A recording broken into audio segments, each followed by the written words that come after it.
मैं किसी ऐसे आदमी के लिए काम कर रहा था जो गुमनाम था। मुझे यकीन था कि उसने दूसरे शहरों में भी अपने कारिंदे पाले हुए थे। नौशंजिया में किसी अहम तर मनसब के ख्वाब देखने लगा। फिर मैंने अपनी ख्वाहिश का इजहार उस गुमनाम बास पर कर ही दिया। मैं खुद ऊपर से पुश चला जाना चाहता था। मैंने तजवीज़ पेश की कि जहांगीर को ग्रुप का सरबराह मुकर्रर कर दिया जाए। बास का राब्ता बदस्तूर मुझ ही से रहा था। उस आवाज का राज बरकरार रहा था और मैं उससे मिलने वाले अहकाम किसी दरमियानी आदमी के रूप में फोन पर जहांगीर को सुना देता।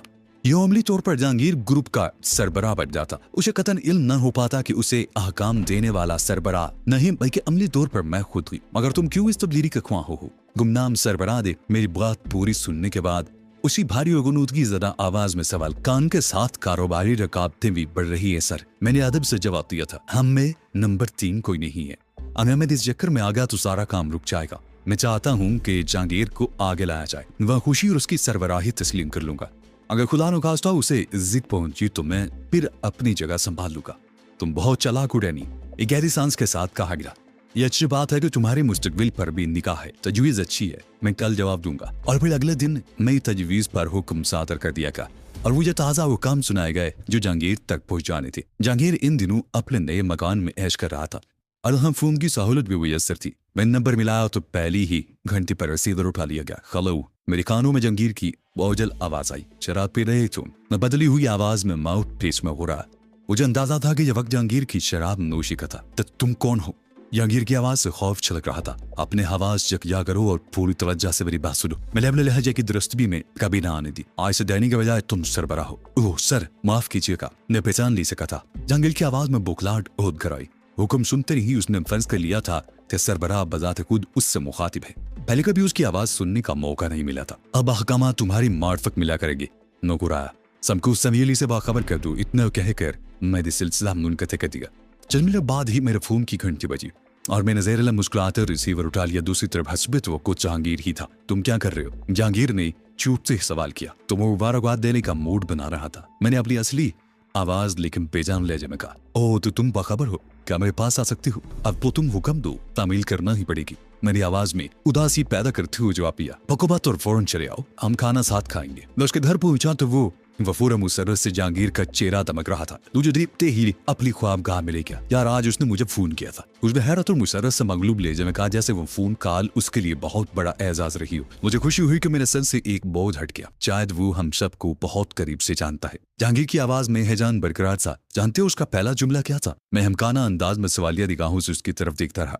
उसे मालूम था वो मेरा शराब नोशी का वक्त था। जहांगीर पुरजोर लहजे में बोला। उसने बिला किसी तमहीद के इसी बारे में सवाल किया। जाहिर है वो अपने महतियातों के बारे में इतना बाखबर न रही तो इतना बना बिजनेस संभाल सके। मैंने बेपरवाही से कहा। हैरत है, जहांगीर के लिए अपने जोश पर काबू पाना दुश्वार हो रहा था। वो हमारे बारे में इस हद तक जानता है और हम उससे बिल्कुल आइल में। इस चक्कर में मिला पड़ना, वरना वो दूसरों की इबरत के लिए तुम्हारी खाल में फूस परवा देगा। बिल संजीदगी से कहा, क्या तो तुम ठीक ही रही हो? जहांगीर प्रेरे लेकर बोला।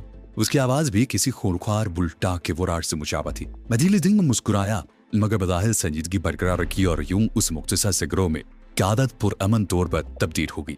मैं हर मीटिंग में मौजूद होता था। फाजिल वक्त भी ज्यादातर जहांगीर के साथ गुजारता था। लिहाजा मैंने दूसरी हैसियत में जहांगीर को हदायत देते हुए कई बार ऐसी बातों का हवाला दिया कि जहांगीर खौफजदा हो गया। इब्तिदा में उसने 2-4 बार मुझसे जिक्र भी किया कि सरबराह हम लोगों की सरगर्मियों से बहुत ज्यादा बाखबर रहते। उसे पल पल की खबरें मिलती रहती है मगर फिर उसने जिक्र करना भी छोड़ दिया। चाहे जो ख्याल आ गया था कि वो सरबराह का नायब है और मैं उसका माहतेत। मेरी इन हरकतों का नतीजा ये निकला कि जहांगीर पर अपने नादीदा बाज के दहिश्त बैठ गई। वो हर वक्त उससे खालिफ रहने लगा। मैंने उन दिनों जहांगीर का बहुत साथ दिया और हमारा कारोबार पहले से ज्यादा बढ़ने लगा। मगर वो सूरत ज्यादा दिन बरकरार नहीं रही। हमारे एक हलकारे ने हमारी खतीर रकम माल आगे बेचकर हजम कर ली और किसी दूसरी पार्टी के लिए काम शुरू कर दिया। जहांगीर के लिए एक चैलेंज था। वो महज एक आदमी टूटने का सरसरी वाक़या नहीं था, बल्कि दूसरे कारिंदों के लिए कर रहा थी। अगर लुत्फुर रहमान एक ही झटके में 2.25 लाख खुर्द बुर्द कर सकता था तो दूसरे भी ताले आजमाई कर सकते थे। वैसे मामले को संभालने की कोशिश की मगर लुत्फुर रहमान किसी तरह हाथ न आया। जमील गबन की रकम अपनी जेब से सरबराह को अदा कर चुका था। अगर उस वाक़या के मुअज्जर असरात के पेश नजर उसे मेरा मशवरा कबूल करना पड़ा। जहांगीर गबन की रकम अपनी जेब से सरबराह को अदा कर चुका था मगर उस वाक़या के मुअज्जर असरात के पेश नजर उसे मेरा मशवरा कबूल करना पड़ा और उसने तीसरे ही दिन मुझे लुत्फुर रहमान की बदनीति से आगाह कर दिया। मैं उस मामले में भरपूर दिलचस्पी ले रहा था।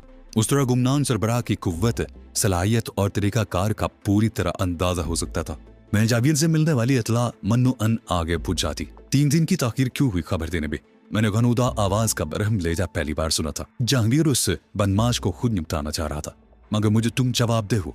मैं रोज तुमसे बात करता हूँ, मुझसे जिक्र करना तुम्हारी जिम्मेदारी थी। मुझको झाड़ सुलाई की पहली गड़बड़ थी, इसलिए मुआवजत खान मैंने खिफत आमेज ले जाने का। फिलहाल काम को यकसर भूल जाओ और कल का दिन ऐसे पब्लिक मकामात पर गुजारो जहाँ जरूरत पेश आने पर तुम्हारी मौजूदगी के 2-4 गवाह भी मिल सके। कल शाम 4 बजे से रात के 11 बजे तक एहतियात बरकरार रहना चाहिए। इसके बाद सब आजाद होंगे। Okay sir. मैं फेरेरे लेकर बोला और लाइन बेचान होगी। ऐसी हिदायत का मतलब मैं खूब समझता हूँ।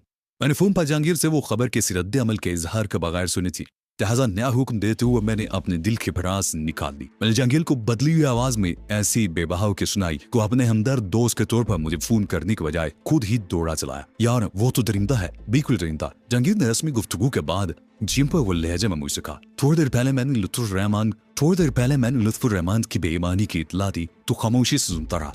फिर अभी दोबारा टेलीफोन आया तो बुरी तरह परस रहा था। गलती तुम्हारी है, मैंने पुरस्कून लहजे में कहा। तो उस मामले में फौरन इससे हदायत लेना चाहिए थी। साख एक बार बिगड़ जाए तो बनानी मुश्किल हो जाती है। शुक्र अदा करो कि इन 3 दिनों में किसी और की नीयत में फतूर नहीं आया, वरना लुत्फुर रहमान की जगह इस वक्त कई नाम हमारे सामने होते। अगर मेरी अक्ल माऊफ हो गई थी तो तुम लोग ये कुछ फूटे होते। वो चिल्लाए वो लहजे में बोला। फिर कदर सकूत के बाद निस्बतन थी में लहजे में बोला, कल शाम 4 बजे से 11 बजे तक हम चारों को अपनी मुसूफियात के गवाह तैयार रखने का हुक्म मिला है। मैंने चौंकने की अदाकारी की, यानी लुत्फुर रहमान इतना कहकर मेरे जुबान से त्रच की आवाज निकालते हुए अपनी गर्दन के आगे शहादत की उंगली फेरी। मालूम यही होता है। आमिर की आंखों में तशवीश के साए लहराने लगी। मैं तो कल शाम ही से किसी होटल में जम जाऊंगा, शनासा भी मिल जाएगी और होपे का अमला भी होगा।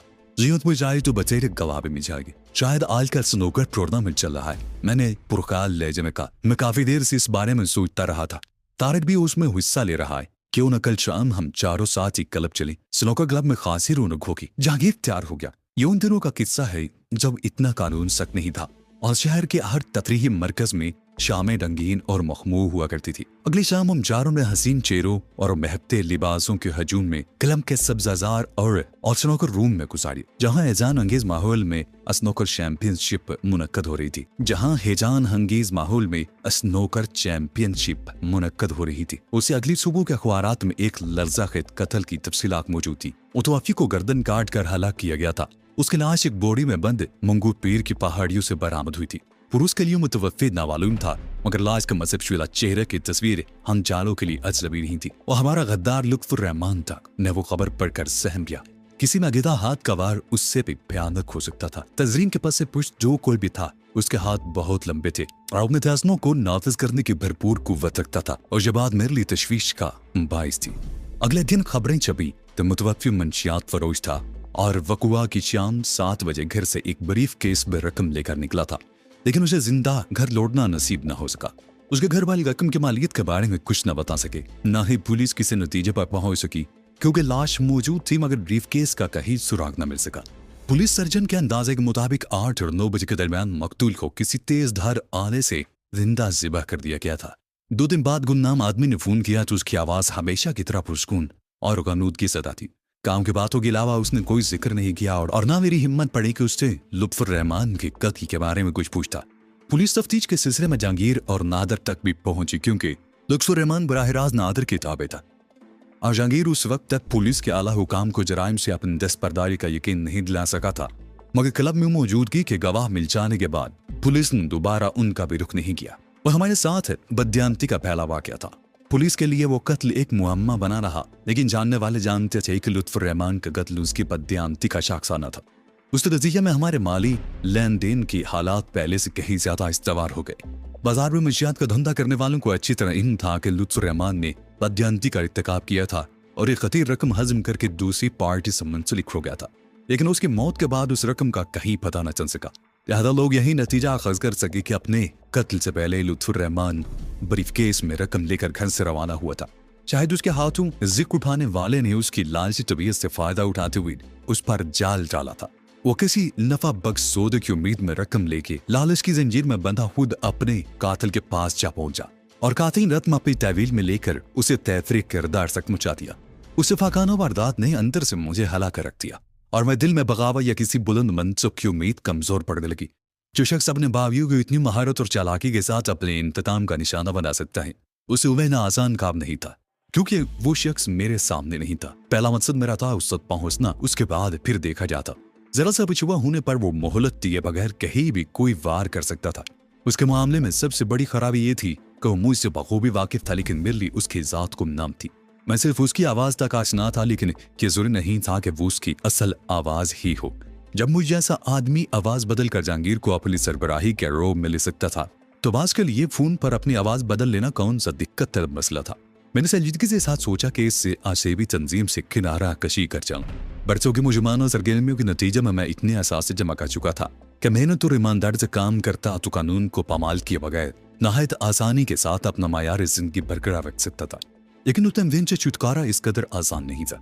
सरबराह ने मुझे उस वक्त अपने वसाइल का सहारा देकर आगे बढ़ाया था जब मैं शहर के एक अफूनत ज़दा इलाके में तंग सी कोठरी में रहता था। मेरा तजुर्बा उसके लिए बेशकीमत असासा था, जिससे वो आसानी से हरगिज दस्तबरदार न होता। फिर वो अपनी जात की रालजारी के सिलसिले में इस कदर हिसास था कि अपनी आवाज के गैर जरूरी तशहीर तक से गुरेज करता था। महज उसी वजह से उसने जहांगीर को बराह रास्त अहकामात देने के बजाय मेरा वसीला बरकरार रखा था, ताकि मेरे सिवा कोई उसकी आवाज से वाकिफ न हो सके। फिर क्या वो तंजीम से एक ऐसे आदमी की किनारा कशी बर्दाश्त कर लेता जो जहांगीर मुनादर और तारक के अलावा खुद उसकी आवाज से भी वाकिफ था। ये एक बड़ा वसीत सवालिया निशान था, जिसका जवाब मेरे नजदीक नफी के अलावा कुछ नहीं था।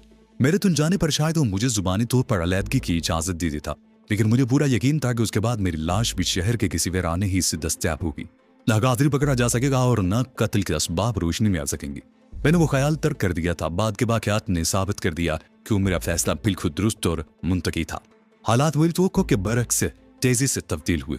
उस बारे में मेरी कहानी से ज्यादा अहमियत वाकयात के तसलसल की है, क्योंकि बहुत से वाकयात सरासर मेरी लाइल्मी में रूनवा हुए, जिनकी तफसीलात मुझे दूसरे जराए से मिली। लिहाजा आगे आप इन बुनियादी वाकयात की तफसील पढ़ेंगे जो आप बेटी के अंदाज से हट कर लिखे गए हैं। लेकिन कुछ महदूद औराक के बाद मैं दोबारा आपको अपनी कुथा सुनाऊंगा, क्योंकि इस मोड़ से कहानी का महवर मेरी जात ही रही है। इसमें दूसरों का दखल सानी होकर रह गया है। जहांगीर घर पहुंचकर लिबास तब्दील कर रहा था कि फोन की घंटी बजी थी। वो कमीज मसैरी पर उछाल कर तेजी से फोन की तरफ चलता। उसका ख्याल था कि दूसरी तरफ उसका गुमनाम सरबराह होगा, मगर रिसीवर कान से लगाते ही उसे तारक की आवाज सुनाई दी और उसका मुंह बन गया। क्या बात है? उसने खुश्क लहजे में सवाल किया। मैं एक अहम बात पूछनी भूल गया था। तारक की आवाज माजरत ख्वाह न थी। दोबारा बोलने से पहले पूछ डालो, वरना सुबह की नींद न सो सकोगे। जहांगीर ने इस्तजाहिया से लहजे में कहा, आज रात मुझे एक डिलीवरी देनी है, उसका क्या करूं? उंजा नमेज लहजे में पूछा गया। इतने अहम बात तुम मीटिंग में पूछना हम भूल गए। जहांगीर ने मुलायमत से कहा, बस चूक होगी। अहकामात वही थे जो मैंने बताए, यानी फौरी तौर पर सब कुछ बंद। मीटिंग के बाद यही सूरत हाल है। जहांगीर को उस पर गुस्सा आने लगा था, मगर मैं एडवांस ले चुका हूँ। यह मामला जरा मुख्तलिफ है। जहांगीर सोच में मर गया, फिर फौरन ही बोला, ये कब का वाकया है? आज सुबह सौदा हुआ था। अकाम नए सौदों के बारे में थे। जहांगीर ने बिला फसोपेच अपना फैसला सादर कर दिया।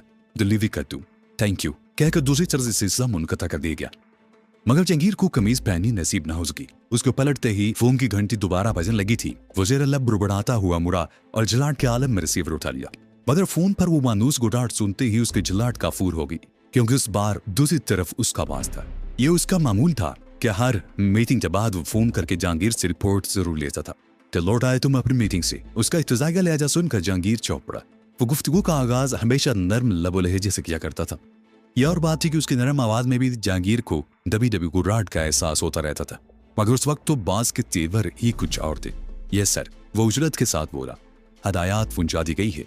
अगला सिग्नल मिलते ही सैंपल बाजार में फैला दिए जाएंगे। बस यही कुछ हुआ इजाज में। बाज के लहजे की चुभन जहांगीर के लिए नाकाबिले बर्दाश्त होने लगी और उसकी परेशानी पर पसीने की बूंदें उभर आई। बाज उसकी रिपोर्ट से मुतमिन नहीं था और उससे मजीद कुछ और सुनना चाहता था, मगर क्या ये जहांगीर न समझ सका। मान उसका ज़हन तारक की ताज़ा फोन कॉल की तरफ गया। उसे अंदाजा था कि बाज बहुत ज्यादा बाखबर आदमी था। शायद उसे तारिक की उलझन का इल्म था। एक शुबा आज सुबह हुए था। उसने जल्दी से कहा, एडवांस ले चुका था, इसलिए उसकी डिलीवरी किसी वक्त दे दी जाएगी। वह बातें मत करो। उसीलिए गुर्राहट उभरी। मैं तुमसे मीटिंग के बारे में पूछ रहा था। सॉरी सर, जहांगीर बुकला गया। पर यही हुआ था मीटिंग में। मैंने आइंदा हिकमत अमली के बारे में भी ब्रीफ कर दिया था। रिसीवर में जहरीली आवाज गूंजी। डैनी क्या बकवास कर रहा था? वो महंगे दामों पर मुतरिस था। जहांगीर की घबराहट में इजाफा हो गया और उसे अपने पेट में बल से उठते महसूस होने लगे। उसे दूसरे सिर से बोलने वाले की सफाकाना हंसी सुनाई थी। मुझे जानना चाहता था कि तुम बतदरीज अलग होते हुए दोबारा क्यों उस तरफ रागिब हो रहे हो।